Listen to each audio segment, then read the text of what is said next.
नमस्कार, गुरु प्रणाम।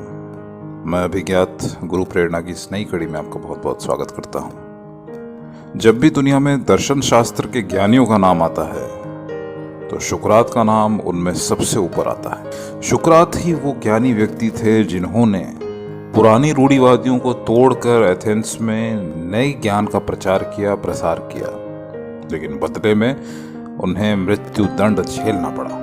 यूं तो सुकरात बड़े ज्ञानी थे, पर उसके बावजूद भी उनकी पत्नी की नज़र में वो एक साधारण सामान्य व्यक्ति से ज़्यादा और कुछ नहीं थे। स्त्रियों के साथ होता भी ऐसा ही है। अक्सर वो अपने पतियों को विशेष नहीं समझती। सारा एथेंस शहर सुकरात को महान ज्ञानियों में गिनता था, पर उनकी पत्नी की नज़रों में सुकरात कुछ भी नहीं थे।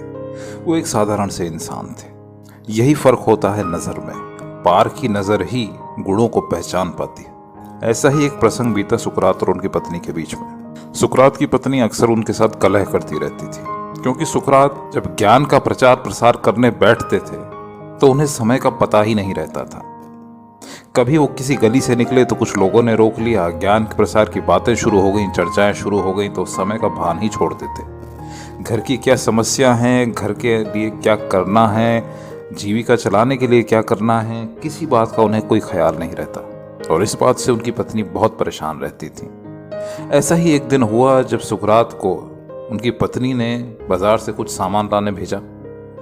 सुकरात बाजार गए। बाजार में लोगों ने उन्हें घेर लिया। बातों ही बातों में चर्चा निकल पड़ी और सुकरात अपने ज्ञान की बातों से लोगों के भ्रम को मिटाते चले गए। इसी काम में थोड़ी देर हो गई और सुकरात कुछ देर बाद घर पहुंचे। जैसे ही वो घर पहुंचे, उनकी पत्नी का पारा चढ़ गया। वो सुकरात को भला बुरा कहने लगी, कलह करने लगी, लड़ने लगी, झगड़ने लगी। पर सुकरात समझ गए थे कि लड़ने से कोई फायदा नहीं। वो उन्हें कहती जा रही थी, सुनाती जा रही थी, बुरा भला कहती जा रही थी, लेकिन सुकरात कुछ नहीं बोल रहे। बहुत देर हो गई, वो कहती चली गई, कहती चली गई, कहती चली गई। अब तो सुकरात को भी लगने लगा था कि इस कलह का तो कोई अंत ही नहीं होना। इसका एक ही उपाय उसने सूझा कि क्यों ना मैं यहाँ से उठ के ही चला जाऊं। ना मैं सामने रहूंगा, ना क्रोध करने का कारण सामने होगा, ना वो कुछ बोलेगी, ना क्रोध करेगी, और कुछ देर बाद उसका क्रोध अपने आप ही शांत हो जाएगा। यूं ही उठ के सुकरात बिना कुछ कहे, बिना कुछ जवाब दिए चलने लगे। पर जैसे ही उनकी पत्नी ने उसे चुपचाप जाते हुए देखा, वो तो गुस्से में जैसे पागल ही हो गई। फौरन दौड़ के अपने रसोई में गई और वहां से एक गंदे पानी की बाल्टी लेके आई और सीधे सुकरात के ऊपर उड़ेल दी। सुकरात पूरे भीग गए थे। पत्नी को लगा कि ऐसे भिगो देने के बाद तो वे बिल्कुल नहीं शांत रहेंगे, ये जरूर युद्ध करेंगे, कुछ ना कुछ जरूर कहेंगे। पर सुकरात तब भी शांत थे। वो एक शब्द नहीं बोले।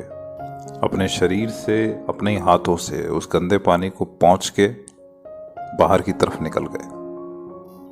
सुकरात के जाने के बाद उनकी पत्नी को बहुत ग्लानि हुई कि आखिर उन्होंने गुस्से में ऐसा क्यों कर दिया। सुकरात की जगह कोई और होता तो जरूर युद्ध होता, पर सुकरात की महानता यही थी कि वो जानते थे कि क्या सही है और क्या गलत।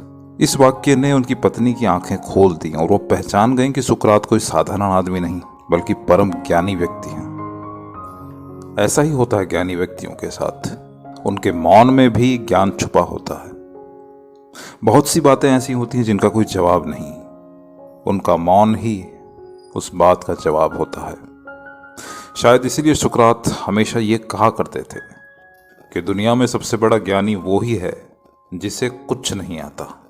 सुकरात के संबंध में कई चर्चाएं हमारे चैनल पे उपलब्ध हैं, आप उन्हें देख सकते हैं, सुन सकते हैं। अगर ये चर्चा आपको पसंद आए तो इस वीडियो को लाइक कर सकते हैं, शेयर कर सकते हैं, अपने मित्रों के साथ इसकी चर्चा कर सकते हैं और चैनल को सब्सक्राइब कर सकते हैं। मुझे इतना आदर और प्रेम पूर्वक सुनने के लिए आपका बहुत बहुत धन्यवाद। गुरु प्रणाम।